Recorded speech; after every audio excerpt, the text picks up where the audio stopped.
Mercredi mystère, oracle de la restauration. Romains chapitre 8, 37 à 39. Mais dans toutes ces choses, nous sommes plus que vainqueurs par celui qui nous a aimés.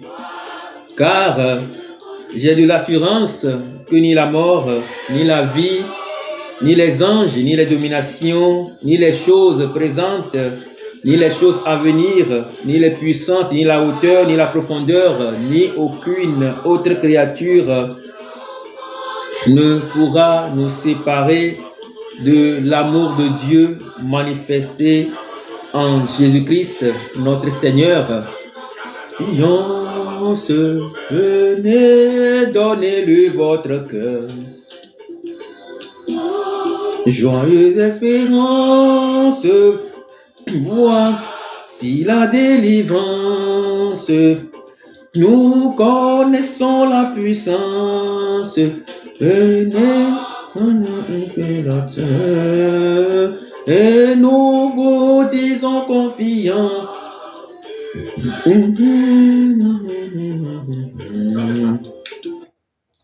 Bien-aimés dans le Seigneur, peuple de Dieu, venez, donnez-lui votre cœur.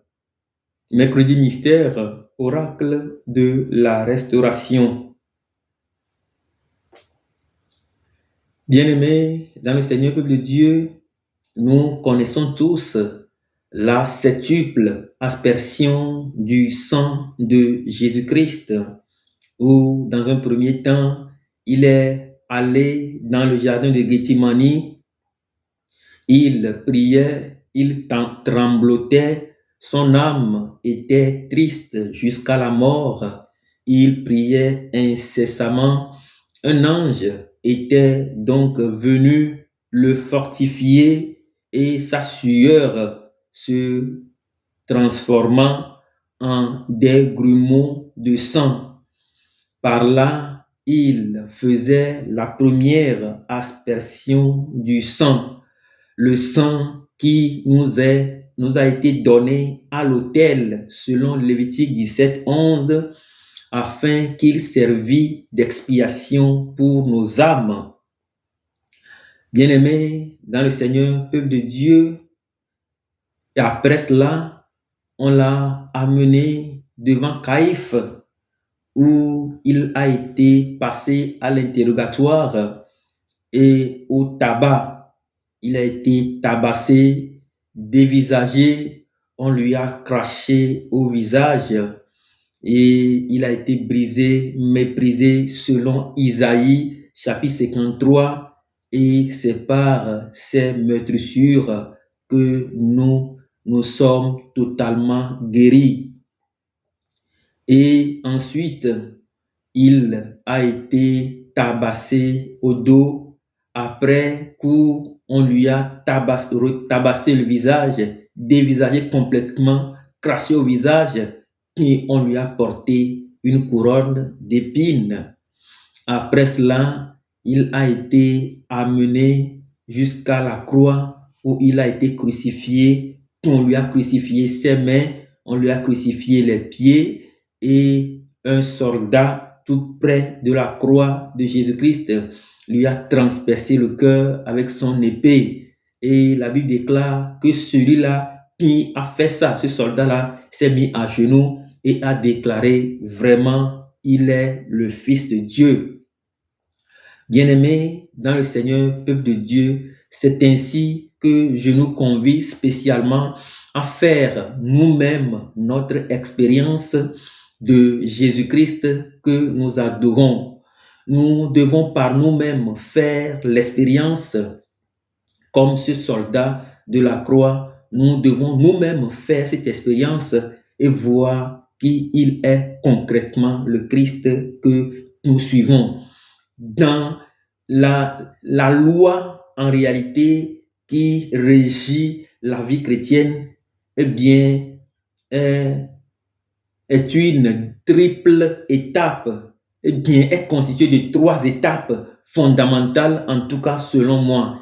Dans un premier temps, c'est de croire croire en Dieu, croire en l'Église dans laquelle nous sommes, croire que nous formons un seul corps avec le Christ, croire qu'il y a un seul baptême, croire que Jésus-Christ est mort, ressuscité, il est monté aux cieux, il reviendra un jour, croire que Dieu est réel, qu'il marche avec nous dans son repos, il marche avec nous dans sa distinction, il marche avec nous dans sa compassion et dans sa miséricorde, il marche avec nous dans sa gloire.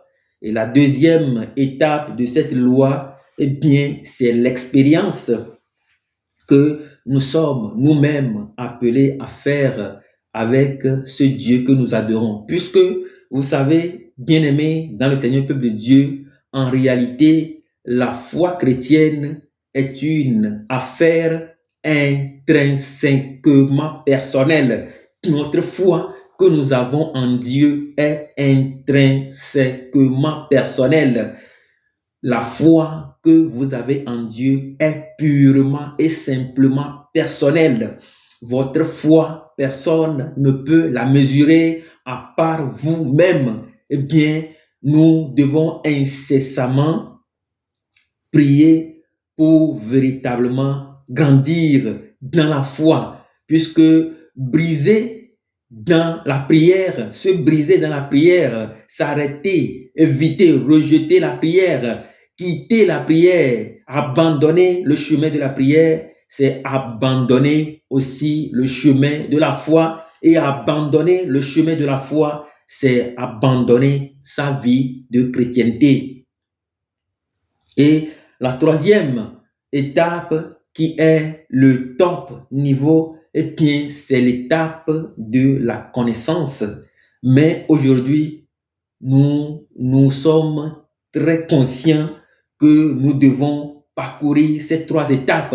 La première étape, croire, avoir la foi en tout ce qu'on nous dit dans l'Église, eh bien, ça appartient au bébé spirituel, ça appartient au nouveau-né dans la foi, ça appartient, eh bien, aux néophytes, ça appartient aux nouveaux arrivants. Faire l'expérience, eh bien, appartient à des chrétiens adultes, à des leaders dans la foi, à ceux et celles-là qui croient véritablement que ça ne suffit pas seulement. Je sais que vous savez bien que la foi ne suffit pas et qu'il faut aller jusqu'à faire l'expérience. Avez-vous déjà fait l'expérience de la compassion, de la passion du Christ? Avez-vous fait l'expérience du récit de vie de la rédemption de Christ, notre Seigneur, notre Dieu, ce que Isaïe a déclaré dans la prophétie 700 ans après Jésus-Christ est une très grande prophétie, une prophétie mystérieuse.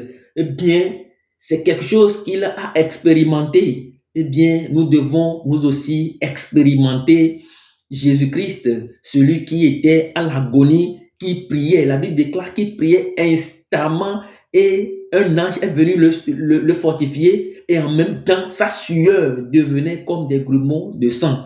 Nous devons incessamment faire l'expérience de ce moment fatidique dans la vie de Jésus-Christ.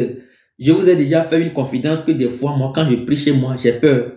Je n'ai pas peur des hommes, eh bien, mais j'ai peur de ce que Dieu va, là où Dieu va m'amener, dans quelle dimension il va m'amener, le jour là où je prie incessamment, je prie instamment. J'ai peur de ce que le Dieu là que j'adore, le Dieu là que j'ai connu pour moi-même, j'ai peur de ce qu'il va me révéler. Bien-aimé dans le Seigneur, peuple de Dieu, voilà la raison pour laquelle, moi particulièrement, comme le déclare le psaume 16, eh bien, j'affectionne les grands hommes de Dieu. J'affectionne ceux qui ont la tête dure, qui ont compris que véritablement, il faut y aller, il ne faut pas avoir peur, mais il faut traverser les frontières spirituelles, il faut aller très loin dans les dimensions. Nous devons par nous-mêmes faire l'expérience de l'agonie de notre Seigneur Jésus-Christ. Nous avons, par exemple, Padre Pio. Tout le monde à peu près connaît Padre Pio. Ceux qui ne connaissent pas Padre Pio, vous pouvez aller chercher un de ses ouvrages, un de ses livres. Vous allez lire pour connaître un peu la vie, la biographie de Padre Pio. Padre Pio, c'est un grand homme de Dieu, c'est un prêtre, c'est un homme qui a fait l'expérience de la passion du Christ jusqu'à ce que ses mains ne soient trouées et le sang giclait tout le temps.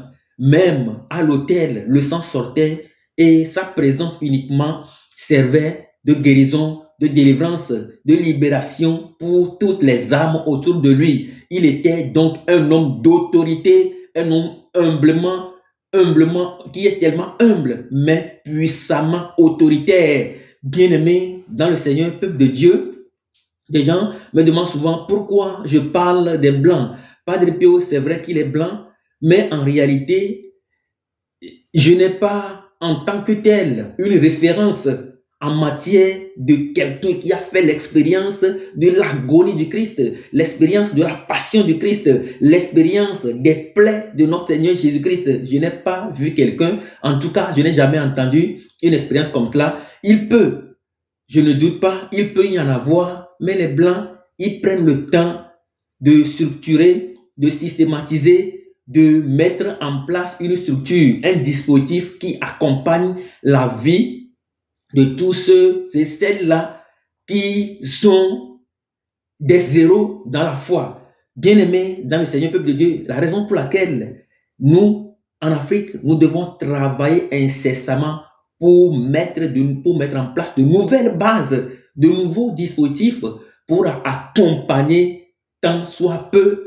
les vrais hommes de Dieu qui luttent, qui s'expriment à temps et à contre-temps pour véritablement être une référence pour la génération présente et la génération à venir.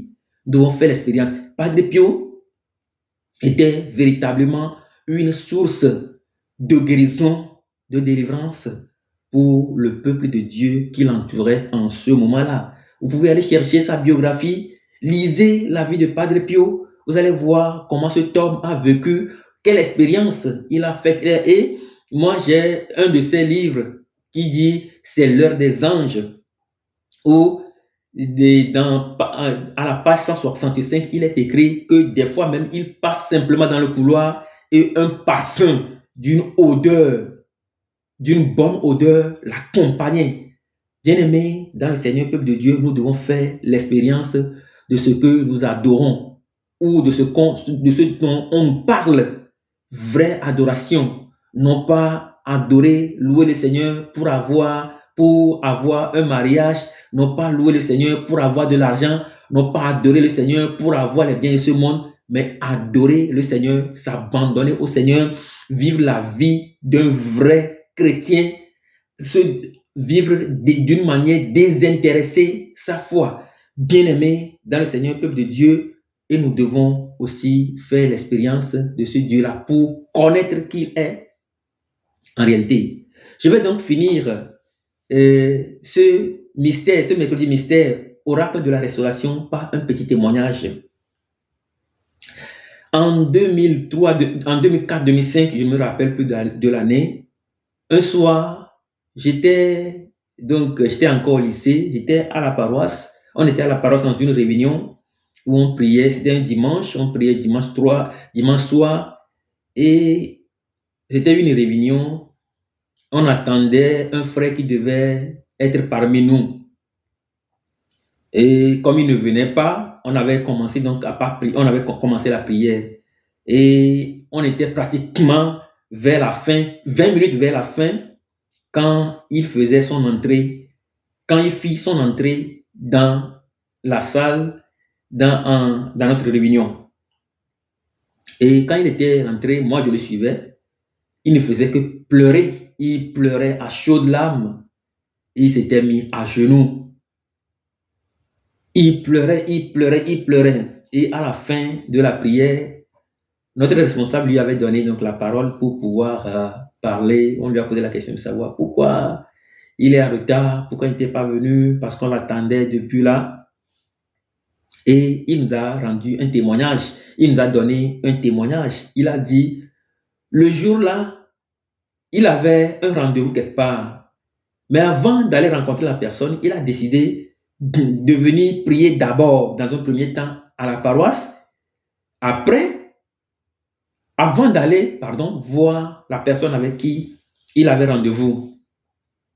Et comme il voulait rentrer à la paroisse, devant la porte, il y a une dame qui était là. Et quand il voulait rentrer, la dame lui a dit, la dame l'a salué, et il a répondu, et il était rentré à la paroisse, et il a prié pendant environ 1 heure, il a prié, et quand il était ressorti, il a rencontré la même dame devant le portail.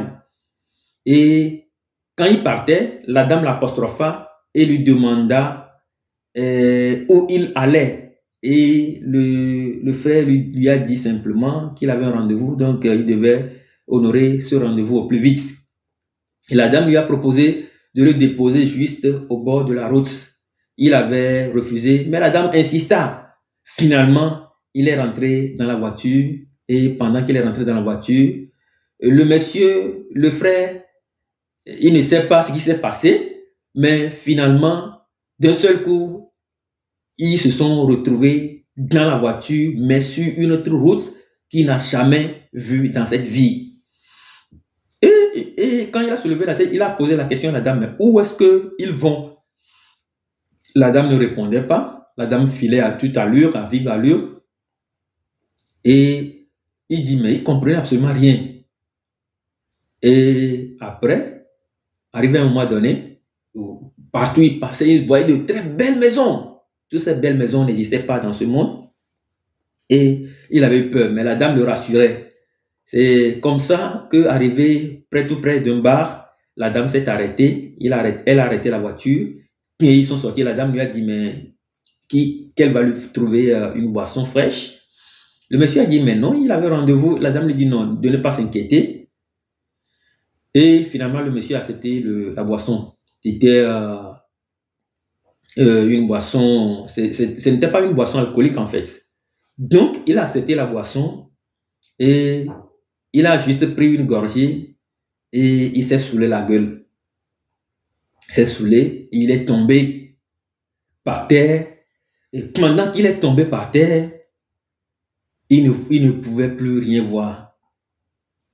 À un moment donné, il entendait le bruit des gens qui faisaient du bruit, des gens qui venaient vers lui. Mais comme il était complètement à terre, il ne voyait absolument rien, il ne savait pas comment s'y prendre. Il n'avait même plus de force. Et il a fait un témoignage, et dans le témoignage, il a dit que pendant que l'un de ces hommes qui venaient vers lui ont voulu lui couper la tête avec le coupe-coupe, eh bien, il ne sait pas ce qui s'est passé, mais il a soulevé sa main comme ça, et le coupe-coupe a disparu de la main de la personne. C'est ainsi que tous ceux qui l'ont entouré, voulant le tuer, ils se sont écartés, ils sont allés un peu en arrière, ils sont revenus, et d'un seul instant, d'un seul coup, c'est comme il avait la vision de Jésus-Christ qui est sur la croix. Il voyait la personne sur la croix, la personne qui l'embêtait, la personne qui endurait des douleurs, de vives douleurs. Et il a dit que cette vive douleur que Jésus-Christ endurait à la croix lui donnait beaucoup plus de force. Il s'était réveillé comme ça. C'est cette vive douleur qu'il a réveillé, il a sursauté, il a commencé par prier au milieu de ces hommes. Et la dame, même qui l'a amené, a commencé par appeler les hommes en leur disant que non, qu'il ne fallait pas tuer cet homme, parce que cet homme, c'est vraiment un homme de Dieu, qu'il ne pouvait pas le tuer. Que ce sont ces gens comme ça qui pouvaient facilement convertir les autres à la chrétienté. Et notre frère, il a continué à prier. Il priait instamment. Donc, il a fait cette expérience-là, il priait instamment jusqu'à ce que, selon lui, comme il le dit, eh bien, il y a une vive lumière qui a pris d'assaut le lieu. Et cette lumière l'a séparé de tous ceux qui l'entouraient pour le tuer. Et d'un seul coup, il ne sait pas comment, ce qui s'est passé, mais il s'est retrouvé à la raffinerie, au Togo, à Lomé, à la place du rendez-vous qu'il avait avec la personne qui le lui avait fixé. Bien-aimé dans le Seigneur, peuple de Dieu, c'est ainsi qu'il a fait son expérience, sa propre expérience du mystère douloureux, du mystère de l'agonie, de la passion de notre Seigneur Jésus-Christ.